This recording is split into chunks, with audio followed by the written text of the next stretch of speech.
Okay guys, this guy over here is Mr. Jody Shuler from Kraig Optics in Watertown, and we're about to go live here in 15 seconds to talk to Jody about his story and why he chose downtown as the place to locate his business. Kind of move this. Oh, that's fine. It's the curse of my name. Tunes 92.5, 1045. You're listening to Watertown Live with Kraig and Cody.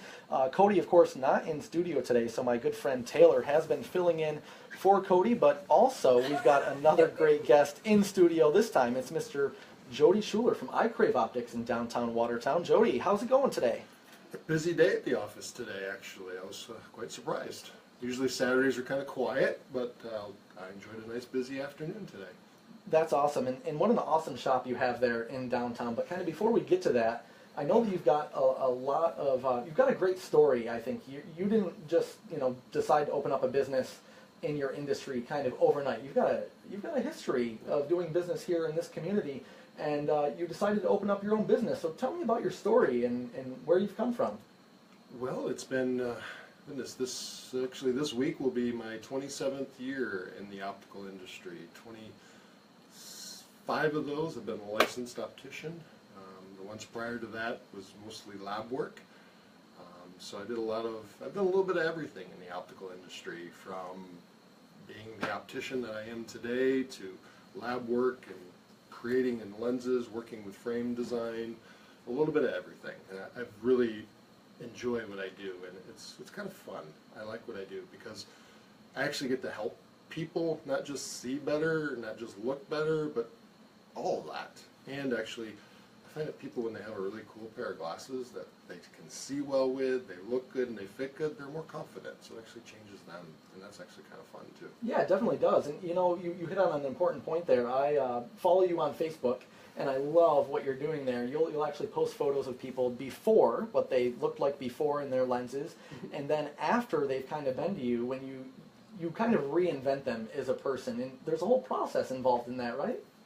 Yeah, I think so. Absolutely. I mean, it's a lot of times I see people today, because we live where we live, which we all love, the North Country, but sometimes because we live in the North Country, we kind of like get secluded from better fashion, better fits, better design, technology, and so much other things that are, especially in my industry and other industries too, just that kind of limits people. So a lot of the stores in the area have always kind of felt to me that they're just one the same as the other, and there's really no uniqueness to them.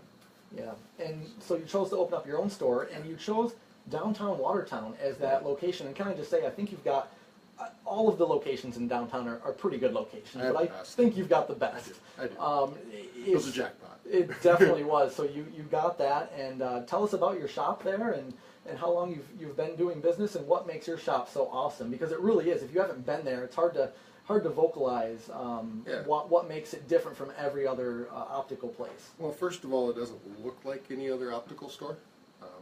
I had a client a couple weeks ago come in and they said, I like the way you have this arranged, because when you go to a typical store, you just look at a wall of frames and it all looks the same after a while, whereas I have my frames, each frame stands out separately from the other, and I don't have a super large inventory, but I have just the right inventory, and people can see what looks good, and I usually pick it out for them. I don't like to let people pick out their own frames. I know that sounds kind of weird, and that's one of the things that makes my store different. And then inside my store, which I had some help with the North Country Arts Council in the downtown muscle, is a nice art gallery. So I kind of created an optical art gallery together, which creates a very different feel to the store. Sure, and you've also got a mural that's been going up on the one wall of downtown. A good friend of mine, Sherry Schmidt from the Utica area, is helping me get that done. It's taken time, but yeah, it's pretty cool. We're going to do the Court Street side, because I have, as you mentioned, the best view on the square,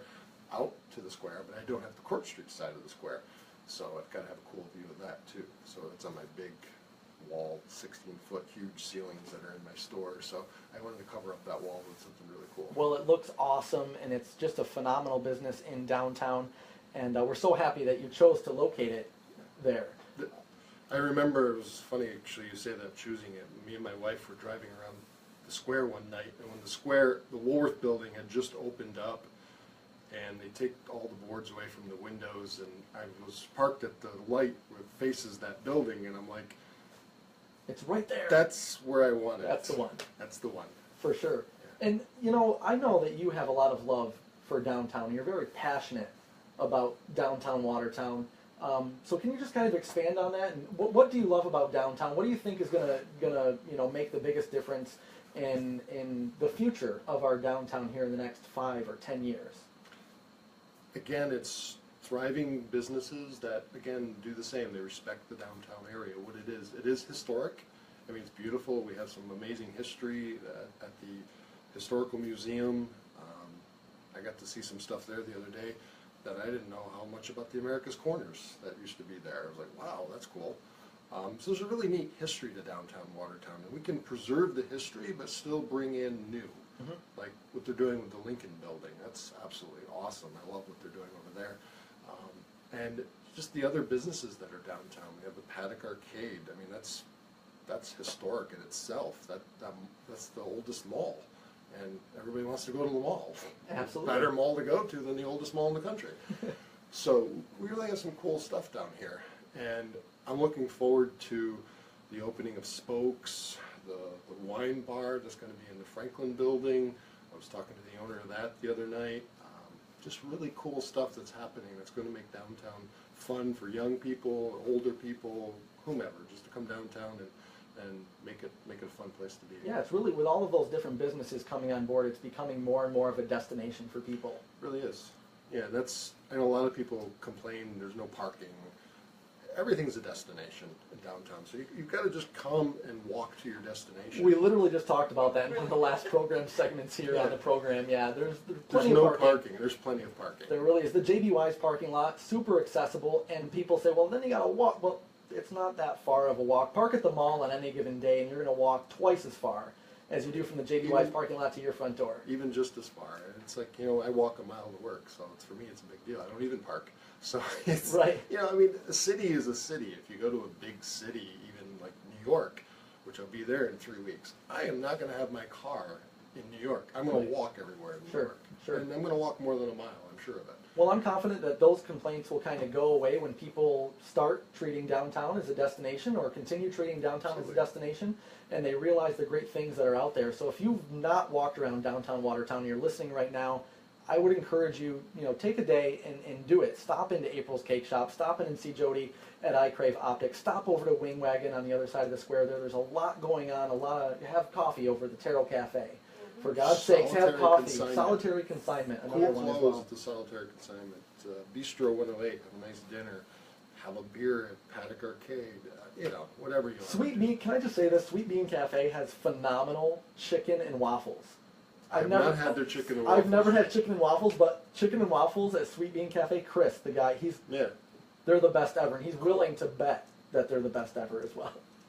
Well, Jody Shuler, it has the best service ever at I Crave Optics in downtown Watertown, and a super thank you for coming in on Watertown Live. And even more than that, Jody, you've been engaging with all of our content and posting comments and sharing it. Really appreciate that. Absolutely. It's really going to help this program go a lot further. We got to make it happen. We got to make downtown cool again. We're always going to have the malls. We're always going to have the big stores. We're always going to have the big boxes. But when it really comes down to it, you want something different, more unique, you come to downtown. That's right. Well said. Jody Shuler from I Crave Optics in downtown Watertown, thanks so much for coming in. Really appreciate it, man. My pleasure. I'm sure we'll be talking to you more soon, and we've got more on the way from Watertown Live here on Tunes 92.5, 104.5. 92.5, 104.5. Tunes 92.5 and 104.5's Rock the Line contest is your shot. All right, guys. Big thank you to Jody again. Hall of Fame in Cleveland, I'm gonna complete with shrink. overnight stay at the